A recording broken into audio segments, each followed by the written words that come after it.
I'd like to call to order the Board of Supervisors meeting for the wonderful town of Sevastopol on Monday, May 16th of 2022. Please join me in the Pledge of Allegiance. I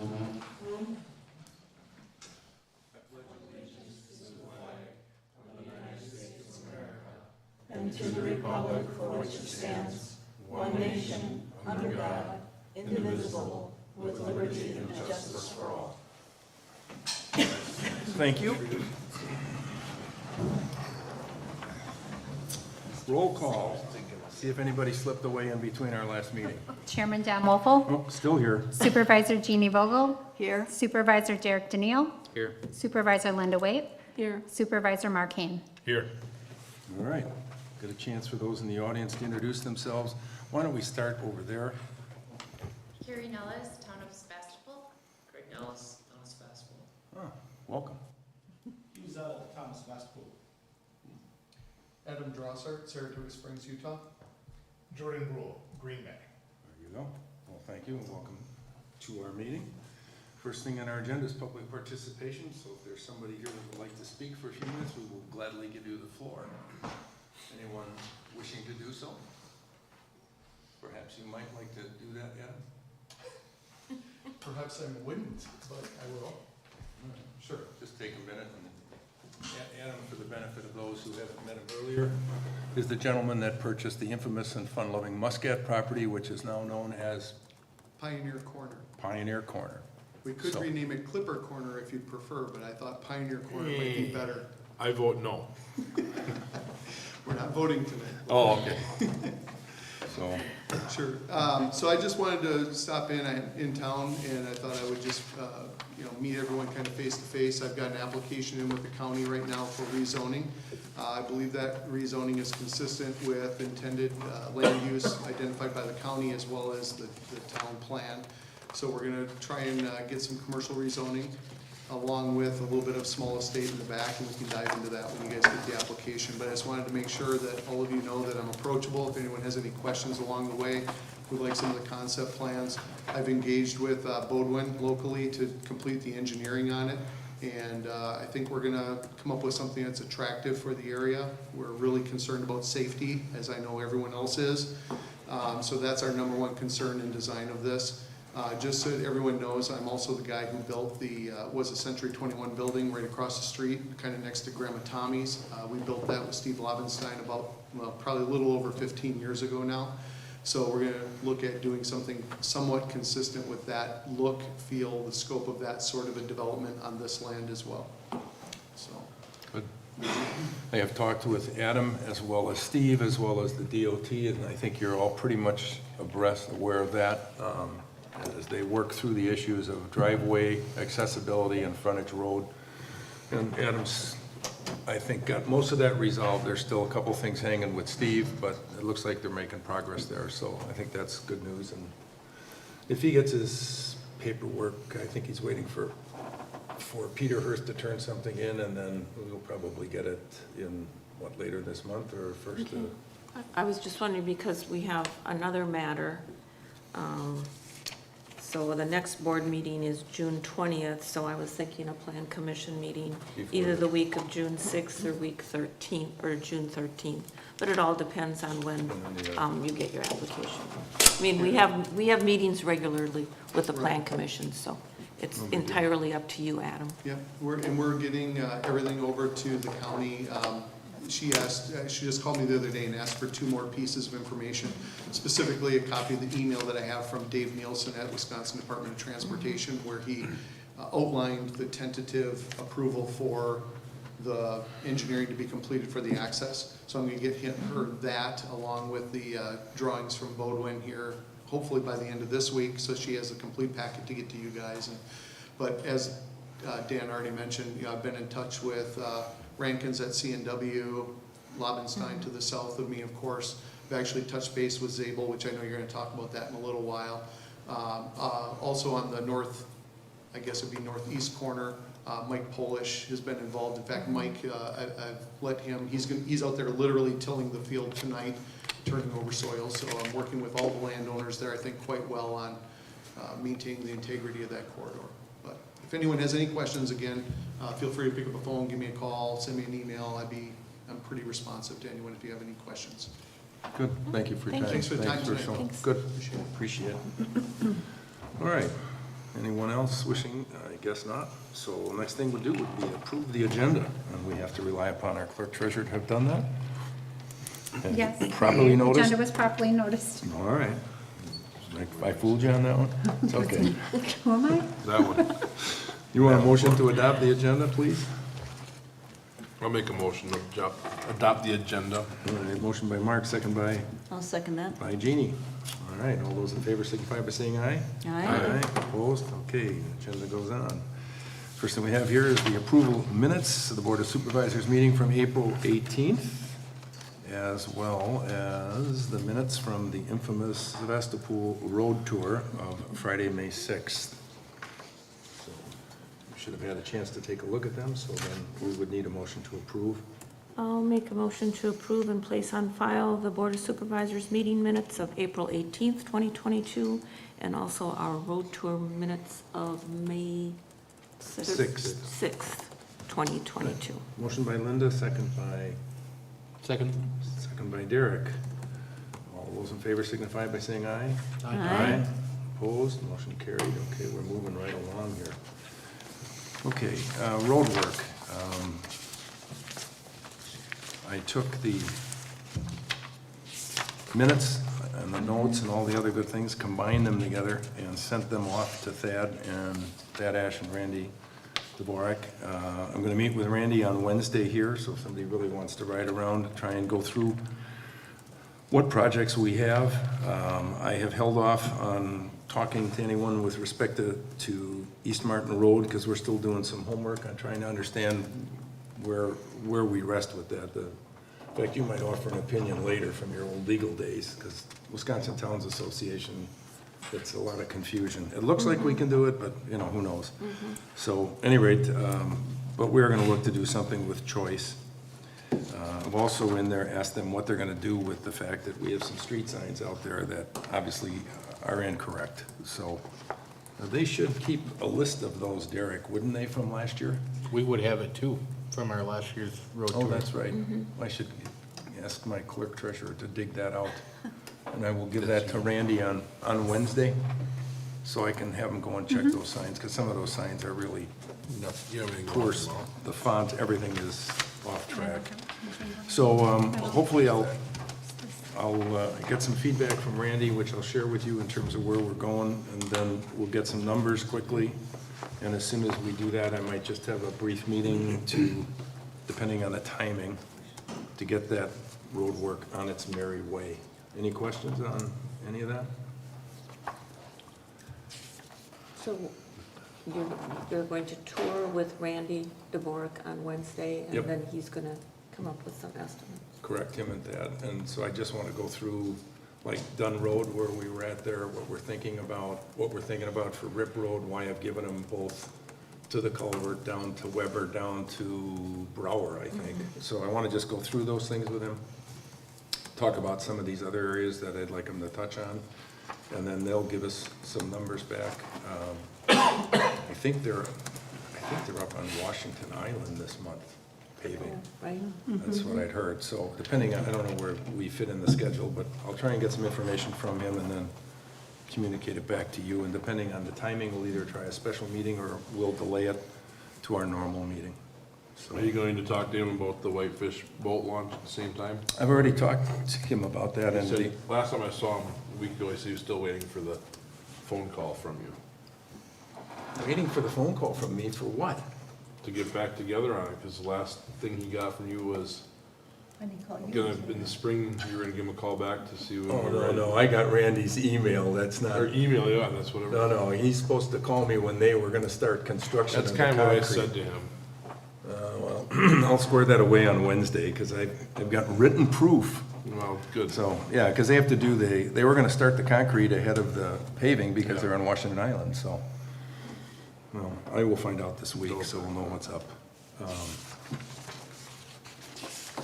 Okay, the tennis court reconstruction. I put that on the agenda not knowing whether to have an update or not. But as it turned out, this afternoon, I guess, or this morning, This afternoon. this afternoon, Northeast Asphalt, who was the prime bidding person, came in with a bid. They actually turned that document in, and you should have a copy of it on your desk. So we basically took that project from converting all 3 tennis courts down to converting 2, and actually redoing 1 tennis court as a dedicated tennis court, and then creating 2 dedicated pickleball courts. But the tennis court would also be striped for the use with portable nets. So there would be, in effect, 4 pickleball courts if somebody wanted to play and there was no one using the tennis court.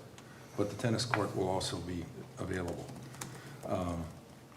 When I started this project 3 years ago, it was $125,000. And we didn't have the money, and so we got the money, and then we rebid it, and nobody bid it. And so I waited 6 months, and I bid it again, and then the bid came back at $305,000. So it was just a slight increase over what we expected. So I went back and redid it by reducing the size of the project, and now what you see in front of you is a bid for $211,035. So the way that this has worked is we have accumulated money in our budget, roughly right around, my clerk treasurer helped me, 138, 140. 130,000, I think. Yeah. It's a little more than that. A part of which is a donation from an unnamed source. And the remaining money to get this completed is going to come through a loan from the state. The Board of Land Trust Commissioners, I believe, is their actual title. It's floating around here somewhere. Board of Land Commissioners. Pardon me? Board of Land, or Bureau of Land Commissioners. Bureau of Land Commissioners, what, okay. And what we'll more than likely do is take out an approximate loan of around $100,000. And we'll set it up for the length of time that it's repaid through the Door County Tourism Zone Commission dollars. So just to recap, we now have to pay for that service for the collection of the room tax dollars, whereas before it came from Door County Tourism, Destination Door County, sorry. But under the new provisions and the increase in the room tax, they will give us that money back for things that promote tourism. And so roughly right, I'm envisioning we'll borrow approximately $100,000. We'll take that out over 10 years. The payment will be roughly $20,000, which happens to be what our bill will be from the Tourism Zone Commission. And you haven't seen it, but it might be in the packet. Their anticipated bill for this year is $20,839. So in June of '23, we would get a rebate back from the Destination Door County of $20,839. So basically paying for that loan for the construction of the courts. So depending on your mood, I'd like to try and move ahead with this project. With the interest. I mean, Sure. Do we get to see like what the interest rate and all that Oh, is I and have- the terms? Or haven't we gotten that far yet? Yeah, we haven't, actually, it's, That would require, we have gotten that far. it's in there. it's in here? No, I don't think it's in where? It's not in the Oh. It's not Oh, in it's not in there. the packet? You got it. Oh, I got it, I'm sorry, I got it, I didn't bring it. It's, Okay. It's roughly 4%. And I'm then sorry, what? it's roughly 4%, and then it goes up to 4.5, depending on the length of the loan. Correct. All right, and you said a 10-year loan at 20,000 Payback. annual payments? Roughly, Plus right. interest? Yeah, I mean, I'll have all that laid out before Okay. we do, before I go ahead and anything. I just wanted to know that you were in support of getting this thing verbally going so I can get it off and get it started. So, and I can I'll have all the stuff, I'll bring all of the stuff back for the June meeting. And are you thinking, so we have a base proposal of $211,035 on page 1. Right. And you're thinking of adding to that the $42,650 on page 2. to finish off the tennis and pickleball. So we're looking at a total of, I'll say 255,000 roughly. And that's correct, I want to refine all of the dollars and figure out exactly where we're at, so I don't end up having us pay out of pocket.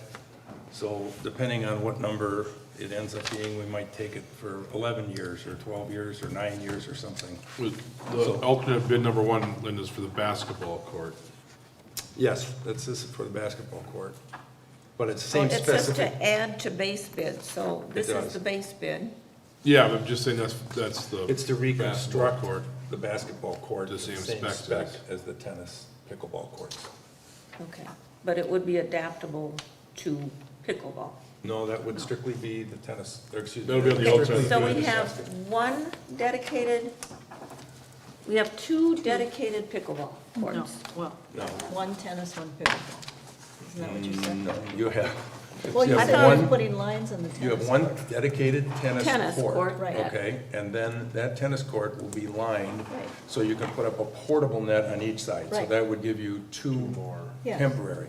Then you have two dedicated pickleball courts. Okay, Right, So you have a total of 4 if you want. got it. 2 dedicated, 2 portable, and then you have the dedicated tennis court. Now, Okay. the basketball court, where the 2 hoops are, Mm-hmm. we would pull that and repave that. And it wouldn't be a basketball court No, anymore? no, it would be. We would Yeah. pull them, put Yeah, in maybe we new, would want a basketball. And that'll be on the outside of the fence, that cannot be used for tennis or right. or So pickleball, the just like it is basketball court existing. would be redone. The basketball court would be redone, okay, right. basketball. So they would pull out the nets, Yep, they would reconstruct, pulverize, reconstruct, pave, and then they would put the nets back in. And that would strictly be for that use. and this is, So- these are asphalt courts? All of Yes. the courts are asphalt and must Correct. put some type of sealant on the top or The whatever? courts, have you been to Sunset at all? Or any of you been to Sunset? Not really, I no. didn't pay Well, attention. let me back up. If you've been to our courts, those courts are painted. So what they do Green, right. is, once the asphalt's down, then they come in with a base coat and eventually another coat, and then finally there's a color coat, which is where you get the striping and everything, and they put new posts and permanent nets in. So I think that, I have not seen a breakout on this one, but last time the painting alone was, and the nets were $50,000. Right. So we did that surfacing on those courts the first or second year that I was on the board. So I'm surprisingly well, it held up. Hopefully this stuff does. But the cracks in the surface are terrible. So So pulverizing the whole thing will make for a nice base? yep. And that, according to everyone Yeah, that for that. we've had in there, the issue with that whole court has been that the base wasn't prepared properly. So what they'll do is pulverize where the existing first tennis court is. That'll be taken out completely and removed, and dirt will be put in its place, and we'll seed it. Then the next 2 courts will be the new ones, but they will be pulverized, and the pulverized gravel will be left there as part of the new base. Then they will pave over that. They will reuse the existing fence. They will take all the fence down and reuse the material. We have $90,000 in fence material out there, which surprised me. It's very expensive, obviously. So they will reuse that, and then they will temporarily take out the basketball courts, reconstruct that, put the baskets back in. And I think that's roughly right. Yeah, if I had this prior to today, I would have had more information, but the gist of it is conceptually, that's what I'd like to do with it. That you are all in support of my pursuing this before we invest any more time, and then I can call Northeast and say, look, we're gonna go ahead with this, and I'll have everything together for our June meeting, so. Have we gone to the school at all and asked them if they're interested? We have, right? Yeah, I know they give us there was a millions of bullet dollars that for went it. right through me. Yes, Yeah. yeah, I did ask. Well, I mean, because Kyle's all about, his first word with everything with that school is safety first. Everything safety first. Some of those 4Kers could darn near fall in some of those cracks and Oh. get stuck. I mean, it's terrible. I'm not even exaggerating. Some of them are, I mean, they are literally Right. huge. I mean, if we don't do this, I will close the courts. because I mean, you're right, it is to the point where the surface is so broken that if you fall, you know, we would end up being liable.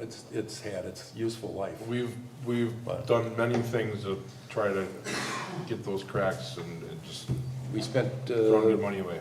$15,000 a few years ago and filled them all, and that lasted a year or two, and they all Yeah. opened up again, so.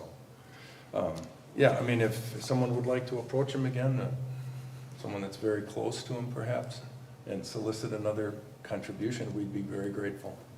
Are you suggesting I talk to Kyle? I didn't, but I'd be very close to him. She I don't know catches on about quick. that. well, you were on the committee for the school. Well, so was Linda, but yes, Oh, that's all right. true. Well, I certainly have no trouble in asking again, but the response the last time was not positive. Yeah. So, anyway. I have one more question. Sure. On page 2, they talk about the unit cubic yards of hot, I'm assuming, it doesn't say hot mix, but whatever. This cubic yards and unit doesn't really come into play here, right? We have an estimate.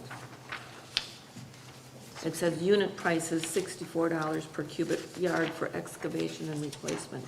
But does that come into play if we have an estimate for the entire project? I don't know what that is. It should be included in this number. So I don't know if he's delineating that based on what was sent out.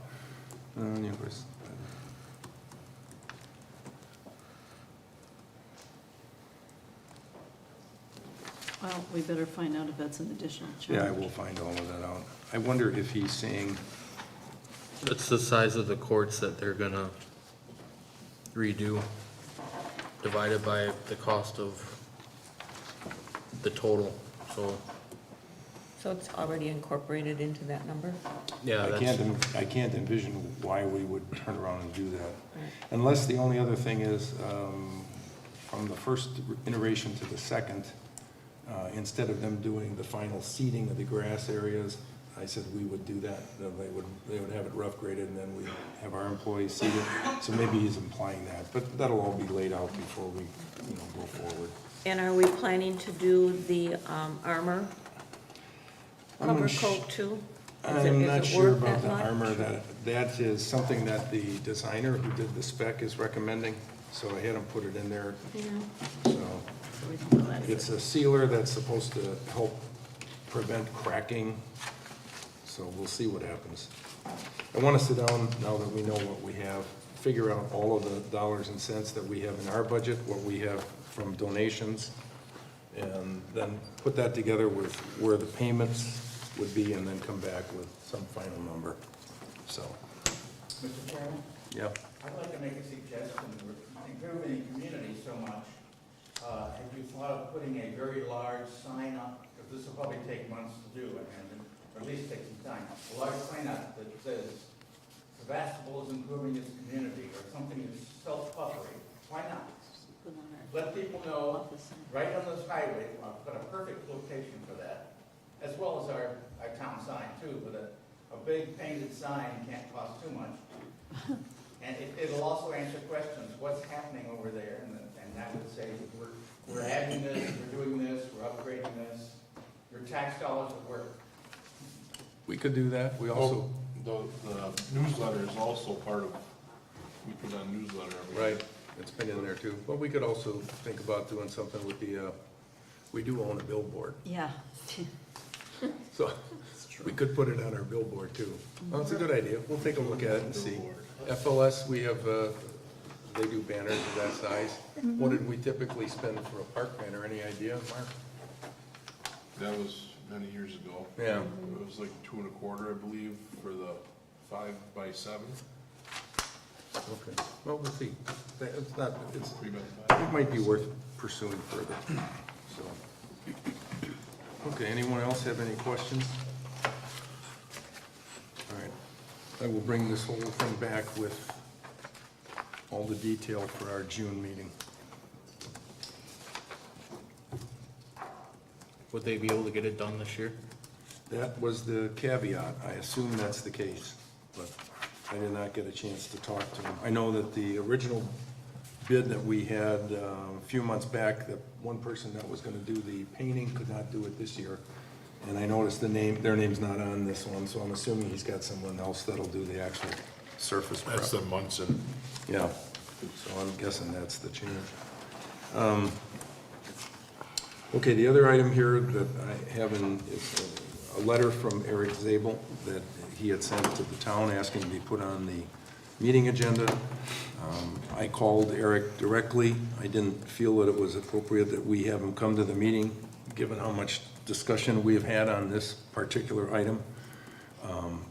I did tell him that it was a DOT decision, not ours, that the access off 4257 was closed and graded, and that his issue really comes down to working with the DOT if he thinks there's something there. I also expressed to him that, and I know he knows this because of Steve's conversations, that Steve does not want to give him or grant him access across his property. And I know there's alternatives that Adam has worked with, or at least discussed a little bit with Mr. Zabel.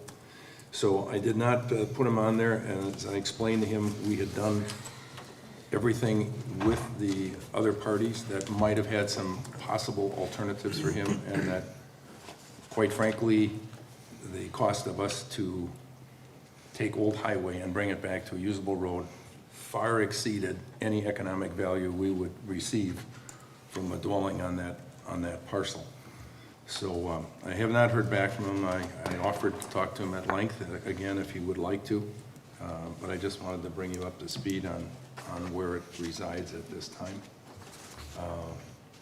So any questions from anyone with respect to that? Okay. Hopefully he figures something out that works for his business. Treasurer's report here. Well, let's go with, you have the account balances, the budget versus actual, and the transaction list by date. Does anyone have any questions with respect to any of that? Do we need to do Are we on the new item business, the 11 ordinances, the finance, any of that? There's Yeah. nothing in there. Just nothing, okay. Correct. There's no new business, no ordinances, So, and just the financial reports.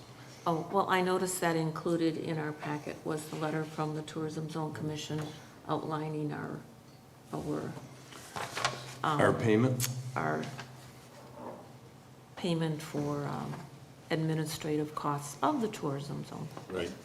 But At the I guess time- it's not on the agenda. So. No, at the time that I put this agenda together, we didn't have anything from the pickleball.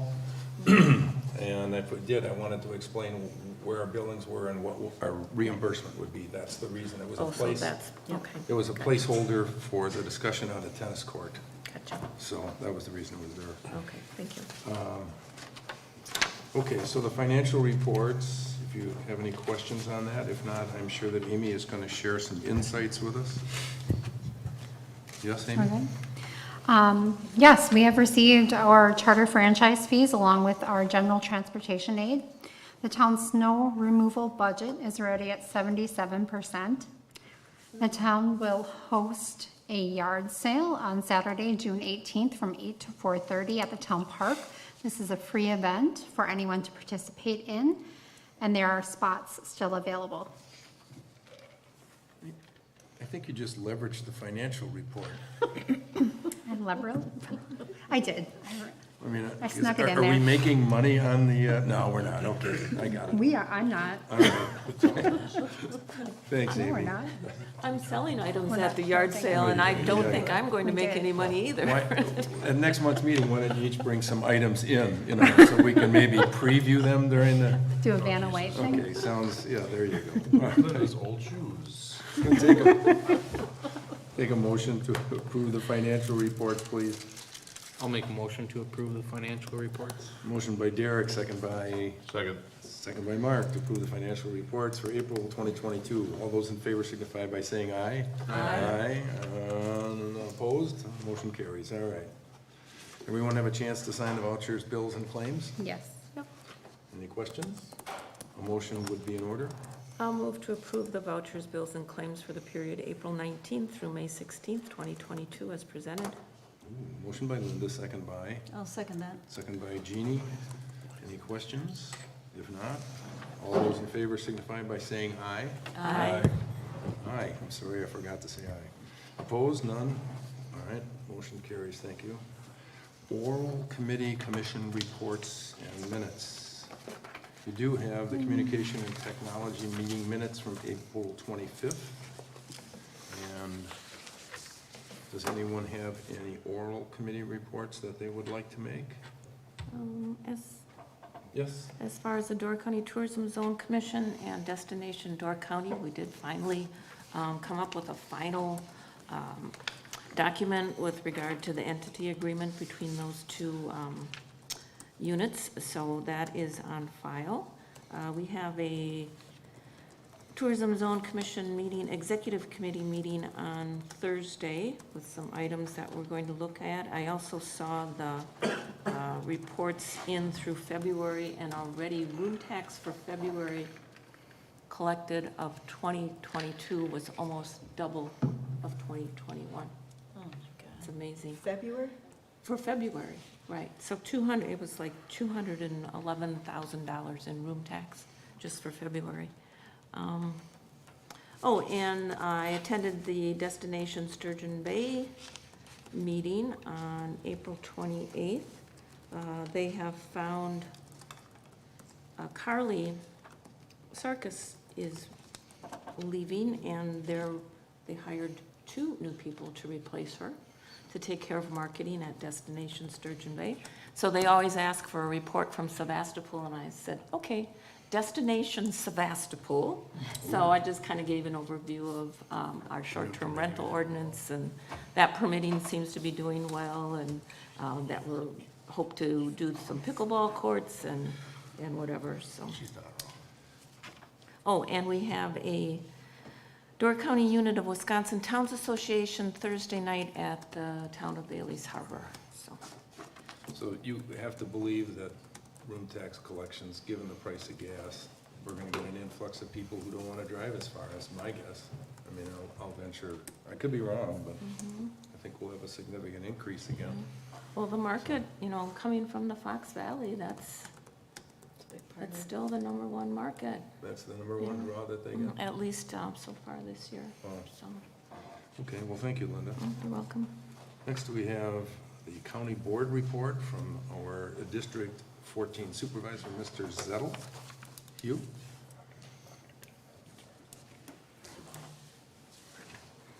I'll go up to the front. There you go. I sat in the back because usually alphabetical order, you're in the back row. Oh, I'm sorry. Since elementary school, it's been My last name being Woofle, I understand Yes. that, so we'll try and move you around. Okay, this is my second town board meeting, of which I'm giving an update for the April 26 county board meeting, since District 14 also covers the town of Sturgeon Bay, north of the canal. So I got to meet with Chairman Dan Seelar and his team to give an update, and I'm going to share that with you, plus some other activities relative to the committees that I am a member, just to kind of keep you informed of what's going on. Just as a quick summary, and I also provided this to Amy, that she can provide you a hard copy later, unless you already, in her typical way, have printed it off and you have it in front of you. Yes. They do a monthly COVID update, and this was done by Sue Powers from Public Health. Vaccinations are still available. They do see an increase of residents continuing to get boosters, which is a good trend.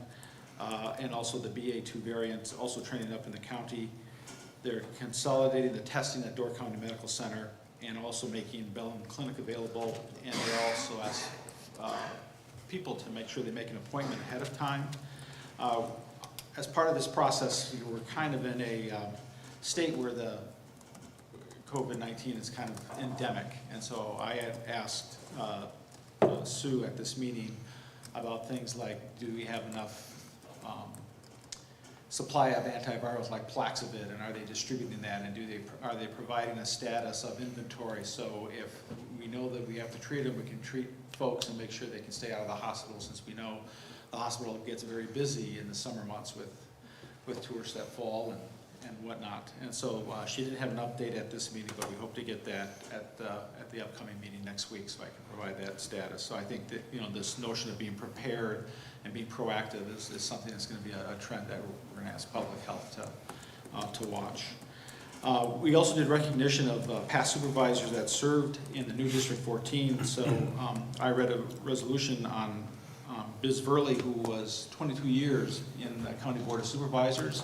As you know, he's a town Sevastopol resident and a long-term county employee in various roles. And so we recognize his service along with Sue Coho, who represented the town of Sturgeon Bay. A number of resolutions were approved by the board. There were 4 of them relative to donations. Once donations get to be above a certain amount, the county board has to approve them. And so we approved donations for purchase equipment for our sheriff's and EMS department, one for the Badger State Sheriff's Association for equipment, again, to the sheriff's department, donations for the Diversity, Equity, and Inclusion project that was funded by Door County Community Foundation, the Med Center, and United Way. Then other activities, there was an easement that was granted on Sugar Creek for public utility service work. They converted Plum Bottom from a wayside. There's a Plum Bottom wayside. I think that's in the town of Jacksonport. They converted that to a county park. And the reason for doing that is it helps improve the ability to get grants to upgrade that location. So that is now the newest county park within Door County. And we also approved phase 1 of the museum archive project, which is basically phase 1 in the kind of statutory phased approach of the way they grant funding. So this includes an architectural design. It also does a review of previous assessments, such as the assessment they did of, the viability of the Yonkers, property, to see whether that could be an archival site. So we approved that phase. They also. Can I ask you? Yes. So are they still intending to use the Yonkers building? No. I didn't think so. No, but they need to look at previous assessments. Right. As part of this architectural design to say, yes, this would work, or no, the recommendation was not to use it, and we concur with their recommendation, Right. and then they go into their Right. actual design, that they're proposing. There was also some capital equipment of a certain dollar amount that we approved, and that was an airport screener equipment purchase, and that was net of the trade-in for the previous equipment that they were retiring that was 25, 30 years old. And there was HHS staffing changes that required some budget adjustments and approval for relative to how they do their crisis support roles. In addition to that, there were some zoning ordinances that were brought to the board for approval, and it related to some zoning amendments for Liberty Grove for rezoning to a commercial center. And we then had a special meeting where we introduced, I got introduced to the new corporate counsel that will be coming on board. Will he be a Door County resident? Who is it? I wrote it on my other one. It is, sure, it is Sean, and I can't think of his last name. But he was corporate counsel at Dodge County. And he is actually a Gibraltar High School graduate.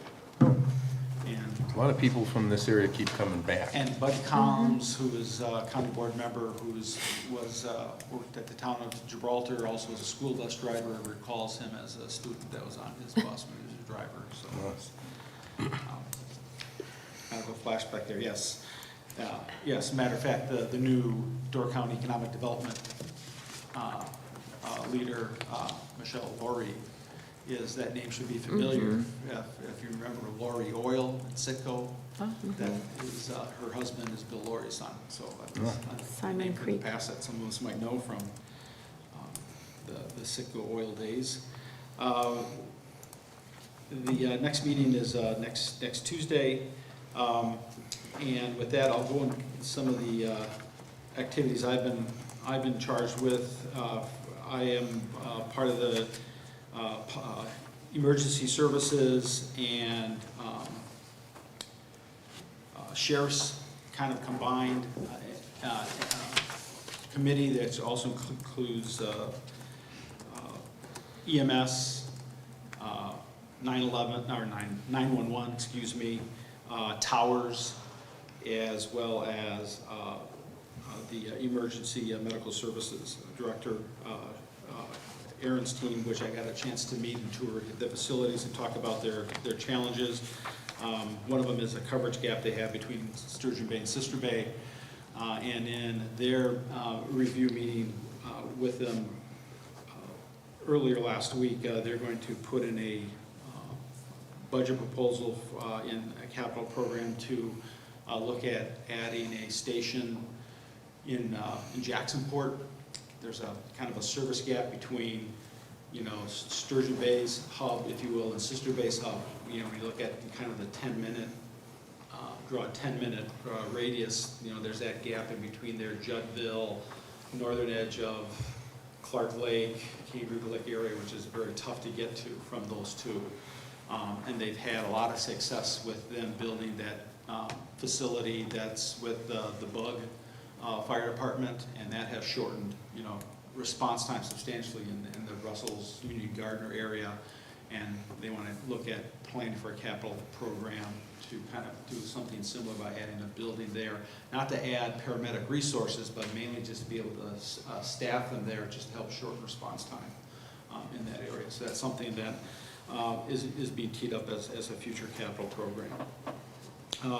During my tour with Aaron, he also commended Sevastopol first responders for the great work that they do, so kudos to that team. We had our first RPC meeting on May 5th and held our first public hearing on the 5592 County T rezoning project, Vine Street Rentals, which was not approved by the RPC. It was also their first encounter with a resolution from a town board. Certified resolution. Certified resolution, Right. yeah, certified resolution by the town of Sevastopol, and that helped kind of expedite the discussion, and RPC voted for approval. Did they happen to meet, or not meet, during your meeting, did they happen, Mariah, anybody mention what happened to the Shell A rezone request, which I thought would have made that same agenda? No, there was no mention of that.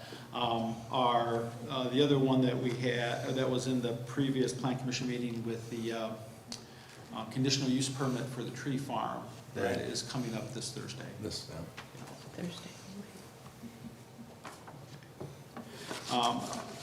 In addition, at the RPC meeting, there's maybe future discussions on the establishment of fencing standards. The really only true fencing standard that exists is what's in the kind of shoreland rezoning or zoning requirements, and that will be taken up in the upcoming meetings.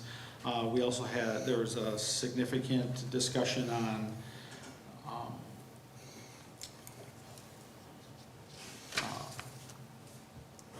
address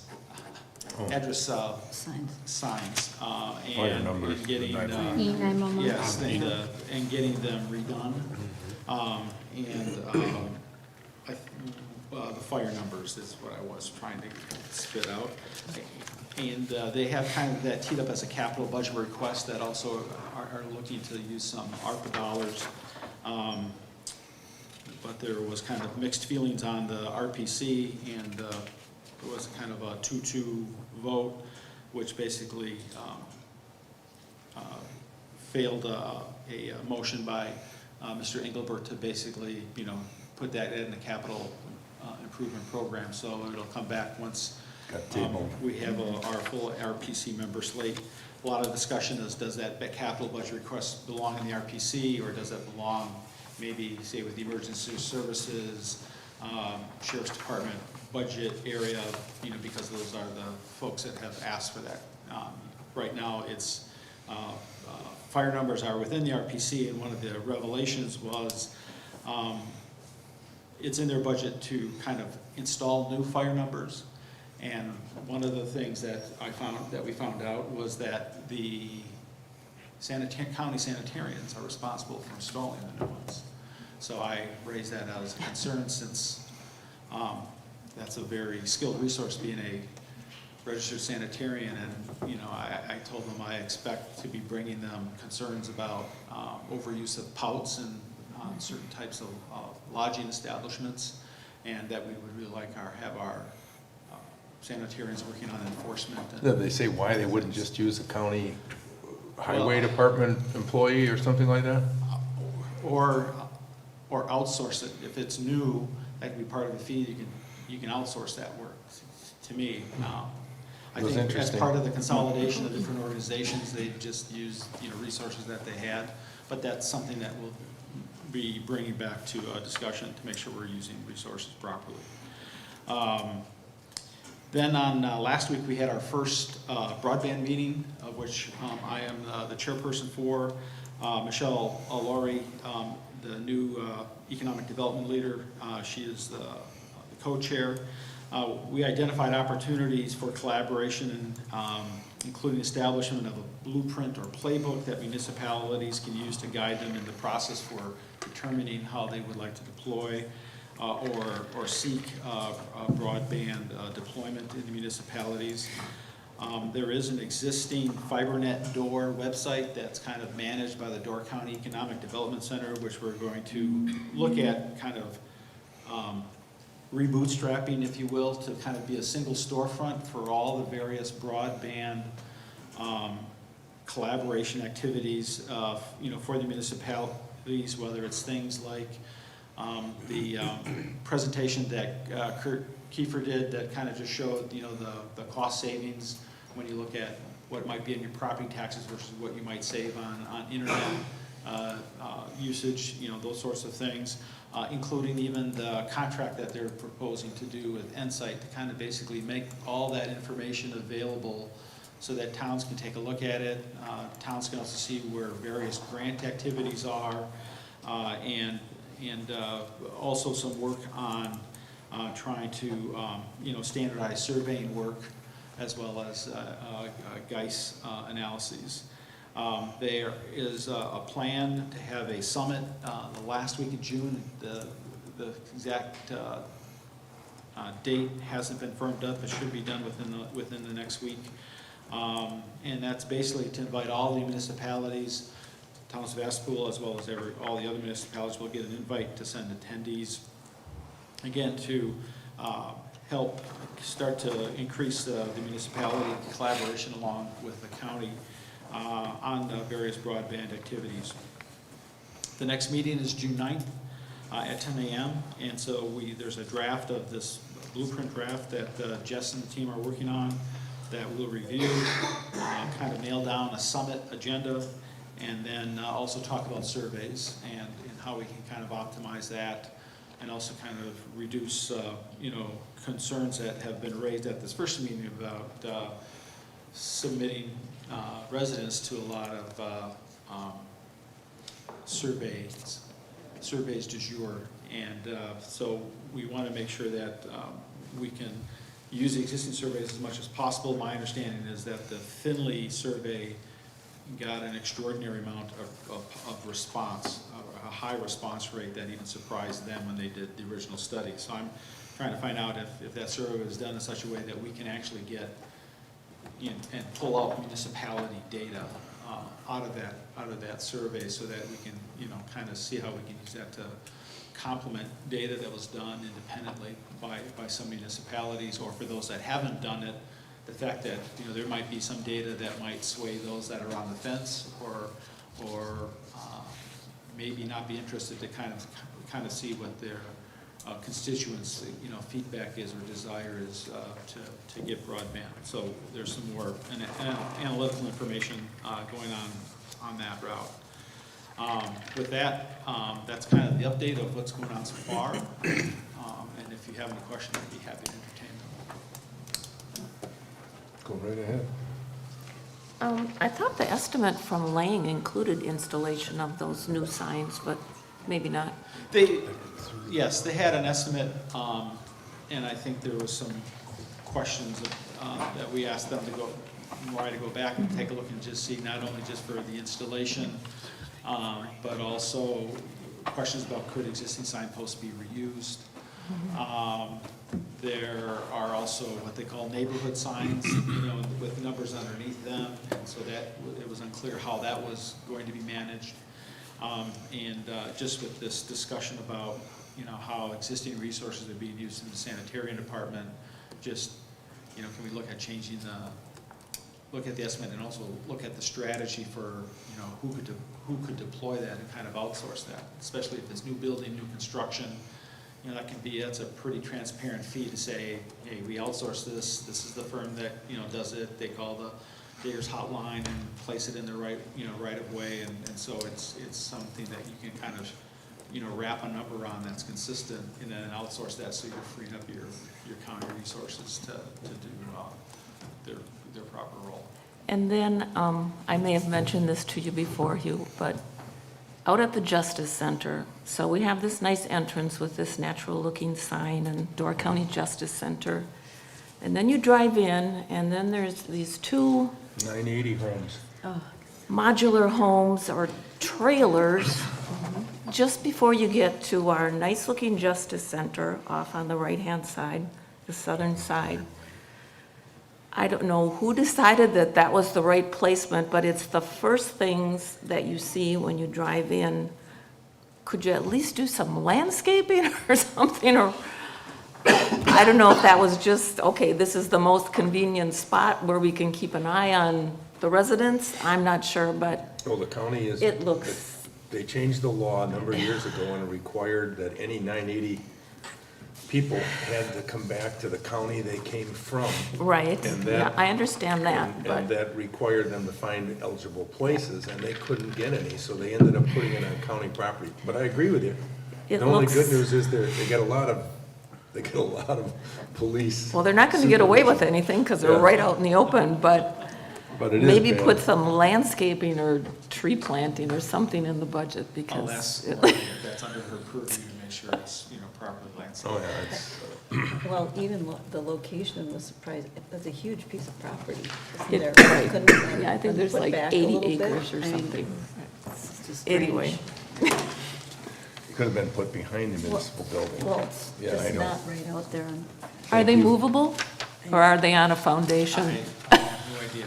I've only made one trip out there, and that was just actually today to meet with, Oh, Dan Kane from the, Oh, emergency services. Well, you might want to ask for a tour of the house when you're out there next time. Actually, I'm meeting Sheriff Sturgeon next Monday, so Oh, there you go. maybe I can ask her All right. about that. Any other questions for you? All right, thank you much, I Thank appreciate you. it. All right, Derek, good. Sorry? Oh, sorry, I'm looking at the wrong Derek. Sorry. Go ahead. Sorry, I just have a quick question for you. So that thing, for Jacksonport, the bottom? No. The Wayside? the new, the EMS substation. Okay, is that set in Jacksonport or? No. Oh, it's, again, it's a proposal, it would be located in Jacksonport, adjacent, I believe, to their existing fire station. Okay, because I mean, is there a way that maybe the northern part of town of Sevastopol could maybe, are we too centralized located and could we try and get? No, we're well within the Sturgeon Bay radius for response times. And on the northern edge of Clark Lakes, that's where that would benefit, that location. So we're Okay. well within, I believe even the fire department, most of their response times when they reported were in the 8 to 9 minute range for all their calls when they summarized that at the annual meeting. And I believe in the discussions I had with Aaron, most of the response times in the Sevastopol were all in the, for the EMS was all in the 7 to 8 minute range. And then he had a, response time too that included the local responders that are also, help out relative to with the. Right, and I mean, the Sevastopol first responders are great and stuff like that, and I was just figuring if, it's the fire response that's kind of slow for us because of Sturgeon Bay, and if they haven't like established a central location at our location, and maybe this is a time that we could think of if we wanted to do some type of fire station in Sevastopol. Well, the answer on the fire station, I don't want to get off on a tangent here, but the answer on the fire station is that they have mutual aid contracts in place with Egg Harbor and Jacksonport and Sturgeon Bay. So if there is a fire, depending on the location, they automatically page out those groups. And obviously, in the case of Jacksonport and Egg Harbor, on the northern half of our town, they can cover that quicker than the Sturgeon Bay can. But we had a car fire on Bark Road on Sunday afternoon, and the fire truck showed up 14 minutes, because I got the phone call, and they showed up 14 minutes after the call had been placed to the station. So I thought that was pretty good. And 2 sheriff's deputies beat the fire truck. But I was there first. But anyway, so I thought it was a pretty decent response. So, but mutual aid covers most of that stuff, and EMS we're working on doing some things there anyhow. So, okay? All right. Where are we? Back to, oh yeah, you have in front of you the Door County Inspections Report for the month. They continue to be busy people. And then we have your correspondence, and in there is a copy of the note that Adam was referring to a little bit earlier from Steve Levenstein with respect to access to his property coming from Dave Nielsen at the DOT. So they're working through some potential solutions on how to address that. In the most recent conversation that Steve had with David a few days ago, there may have been another one since, they basically wanted Steve and Adam to share a driveway at the juncture of their 2 properties. Steve is hopeful that he can retain his driveway down by the Thielen's building and access from the south. So they're still working through that, just so you know where you're up. On the Rushi property, I don't think that We was in our didn't have- packet, but We didn't oh, have I'm that. sorry, Yeah, I it's think okay. I've seen it before, but that's all right. Anyway. It's, thank you for the there's report. so many things. The other one is just a footnote on the Rushi property. Is that in your packet? No, that's good. There's But nothing I re- drive by there every day, so There's I nothing know, really- I'm well aware of what's Nothing going on really there. in there. I think I just put it in there as a footnote Right. myself, just to tell you that we are still pursuing access to that property and that the owner has torn off part of the porch. But we are still proceeding with the town's attorney to gain access and do that evaluation, and eventually, if it proves to be the case, remove the property. It was on the permit. It's on the inspection. It's on the inspection list. Yeah. Yeah. But he hasn't physically gone there to do it because there was an issue with access. So Amy Sullivan is preparing the necessary paperwork to gain access because he has to physically get in there. So we will do that. I'm going to guess that you have this thing regarding the DNR stormwater administration? Yes, we do. All right, that's good. Does anybody want to talk about that? No. Basically, it's the quarry project. It's back, folks. And so the quarry group is petitioning to talk with the DNR regarding stormwater. And many of these issues were the same issues that were raised when they were looking to put the RV park on top. I don't think any of them surprise you in terms of what's up. So it's an information only. Then just a quick note from the Door Property Owners Association saying that once again they had their annual spring cleanup and that they cleaned up Bay Shore Drive. And they thank the county for picking up all the stuff. And then a note from the Door County Coastal Byways, just acknowledging our sponsorship of their efforts to improve their website, the website redesign. And Amy, for the life of me, I have this in my packet, and I do not know what the $966 payment was for. Personal property aid. Personal property, I would have guessed at that, thank you. Yep. What is personal property aid? Do you have a clue? Personal property aid is what we get from the state of Wisconsin for our stuff, right? From what they might have of personal property, like at Whitefish Dunes Right. and any Oh, other. For okay. our- Yeah. Oh, for state structures on it, okay. Yeah. Great, I'll be prepared next year for that, thank you. To remind me about it. Then you have the Sturgeon Bay Fire Department's monthly recap. And once again, we lead the county with sheriff incidents. And you see, although town of Nassawappi is slowly creeping up on us, so. Down in Lake Harbor, too. Number of incidents, so keep We're in the mind biggest just township, we should. numerous things. We gotta keep that badge. Do you have the Door County Gordon Road article in your packets? Yes. Yes. See, we try to share these things. I did write a letter from the town to the Highway Committee expressing support and the need for the right turn only on Gordon Road. If you've seen in the newspaper, there's been a couple different articles. He's also got a letter coming of support from Joel Kitchens to try and make that happen, and he'll use some funding, which I think is great. Something that needs to be done, so we'll see where it goes. But they're on the same kind of timeline that all grants are. Even if he asks for it, he doesn't know when he'll get it and when he could spend it, but he will apply. So at least they're making progress. Announcements, we have communication technology meeting on Wednesday, May 25th at 2 p.m. That's a broadband-focused meeting. Park and Rec meeting is Wednesday, May 25th, that same day at 6 p.m. Our next meeting will be Monday, June 20th at 7 p.m.